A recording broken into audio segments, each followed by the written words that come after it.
Bem-vindos aos 5 Curiosidades. Duas nações a 4 quilômetros, mas com 21 horas de diferença? Desvendamos Ilhas Diomedes em 8 casos intrigantes. Curioso? Inscreva-se. Vamos ao vídeo. Existe a opinião de que os Estados Unidos e a Rússia estão separados por vários milhares de quilômetros. Na verdade, estão muito mais próximos uns dos outros do que pode parecer. No meio do Estreito de Bering estão as Ilhas Diomedes. A ilha Ratmanov é russa. Sua irmã, a ilha Krusenstern, pertence aos americanos. A distância entre elas é de apenas cerca de 4 quilômetros. Hoje você vai saber por que para superá-lo são necessárias inteiras 24 horas, o que é a cortina de gelo e como vivem os locais em condições de clima em mudança. Os esquimós começaram a povoar as Ilhas Diomedes há mais de 3.000 anos. A honra da descoberta desses lugares para os habitantes do Velho Mundo pertence ao famoso viajante russo Semyon Dezhnev. Em 1648, ele descobriu o estreito entre a Ásia e a América, posteriormente nomeado em honra de Bering. Além disso, Dezhnev relatou sobre duas ilhas localizadas lá. Uma delas, em 1728, encontrou a expedição de Vitus Bering. Nos mapas, ambos foram plotados um pouco depois, em 1732. Os nomes russos modernos elas receberam já no início do século XIX graças ao tenente da frota do Império Russo Otto Kotzebue. Em 1867, Alexandre II vendeu o Alasca aos americanos, pois na época a Rússia considerava que não havia utilidade nessas terras, e o dinheiro gasto na manutenção era muito. E no geral, ouro extra não faz mal. Da transação, os russos receberam meras migalhas, $7.200.000. Para comparação, um único edifício de 3 andares no centro de Nova York, construído em 1872, conhecido como Tribunal Tweed, custou ao Tesouro do Estado de Nova York quase 2 vezes mais caro do que o governo dos Estados Unidos pagou pelo Alasca. Ao mesmo tempo, a área do Alasca é um pouco menor que o território da Líbia, que ocupa o 16º lugar entre os maiores países por área. Após a venda do Alasca, entre as Ilhas Diomedes passou a fronteira estatal. Mas no início, essas mudanças não preocupavam muitos locais. Os moradores da região do Estreito de Bering sempre se consideraram um povo só. Até 1948, as famílias que viviam em ilhas diferentes, sem problemas particulares, visitavam uns aos outros. Após a Segunda Guerra Mundial, as relações entre a União Soviética e os Estados Unidos pioraram, causando o fechamento da fronteira. Como frequentemente acontece em casos semelhantes, por causa da política as pessoas simples sofreram muito. Na ilha Ratmanov se instalaram militares, e a população civil teve que se mudar para a Sibéria. Naturalmente, o consentimento deles nenhum dos poderosos se importava. No final, a fronteira foi apelidada de Cortina de Gelo, por analogia com a Cortina de Ferro, termo que se tornou popular graças a Churchill e que marcou o início da Guerra Fria. Considere se inscrever no canal 5 Curiosidades agora, antes de mergulharmos no próximo caso, assim você não perde nenhuma revelação impactante. Mas os anos passavam, e a chamada cortina de gelo começou a derreter gradualmente. 7 de agosto de 1987, a nadadora americana Lynne Cox, que antes conseguiu nadar o Canal da Mancha, o Estreito de Magalhães e contornar o Cabo da Boa Esperança, superou a distância da ilha americana até a ilha pertencente à União Soviética. A temperatura da água no momento de sua natação era de apenas 6 graus. A corajosa atleta foi acompanhada por moradores do Alasca em caiaques. Esse caminho ela conquistou em 2 horas, com que a felicitaram os presidentes de 2 estados Mikhail Gorbachev e Ronald Reagan. Frequentemente Lynne Cox é chamada de símbolo do fim da Guerra Fria. Em 1989, os países assinaram um acordo sobre viagens mútuas dos moradores da região do Estreito de Bering. Definitivamente a cortina de gelo desabou apenas em 2015, quando os Estados Unidos cumpriram todas as formalidades. Por esse acordo, os povos indígenas do Alasca podiam visitar parentes no território de Chukotka e, ao contrário, para partir em viagem, era preciso obter convite de parentes da região estabelecida.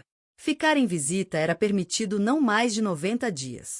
Como estão as coisas em 2025, é possível dizer que o programa continua tecnicamente em vigor, mas na prática está limitado devido a tensões geopolíticas, com poucas menções na mídia sobre viagens recentes.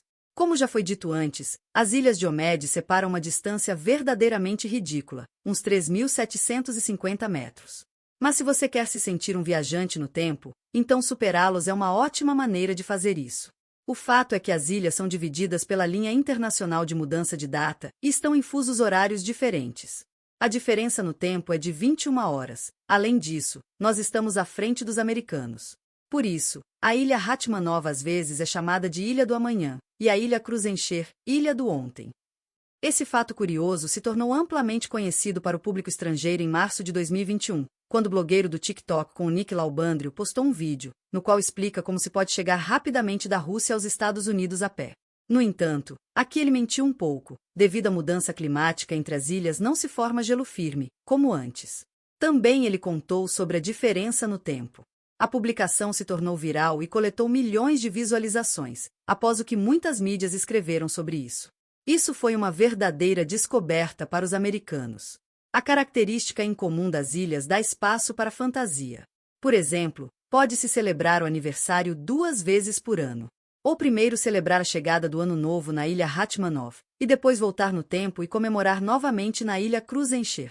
Pena só que se deslocar entre elas não é tão fácil. Agora na Ilha Hatmanov não há população permanente.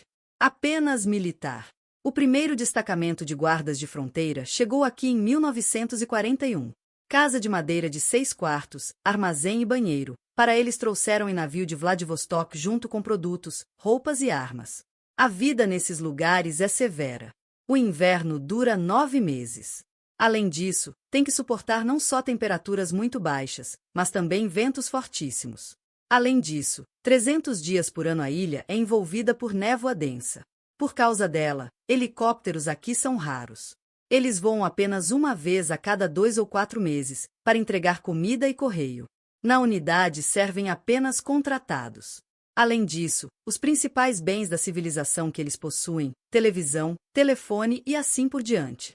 Na Ilha Krusenstern, como os americanos a chamam, Ilha Pequena Diomedes, não há militares. Aqui está apenas o único assentamento, que se chama também Diomedes.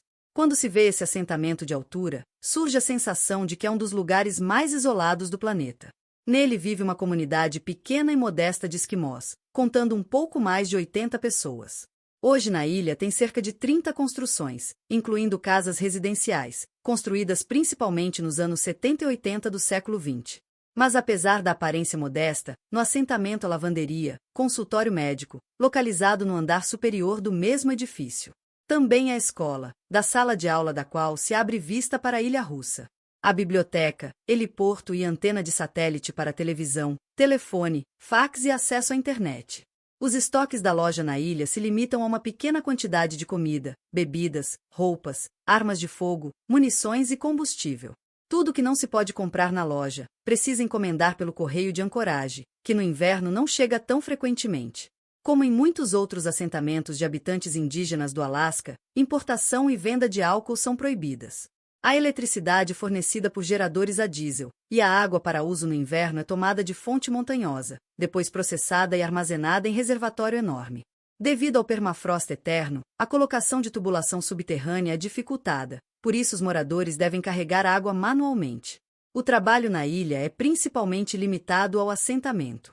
Isso é, correio, escola, consultório médico. Apesar dos altos preços dos produtos, os esquimós, já acostumados à comida comprada, não dependem tanto da caça e coleta. Mas ainda assim alguns coletam ovos de urias, ave marinha, amplamente difundida no hemisfério norte. Caçam morsas e fazem souvenirs, que são populares no Alasca continental. O rendimento médio anual familiar na ilha é de cerca de $15.000, aproximadamente 1.350.000 rublos. O que não é tanto devido aos altos preços e dependência dos ilhéus de produtos importados. Assim, por exemplo, uma embalagem de detergente comum custa $45.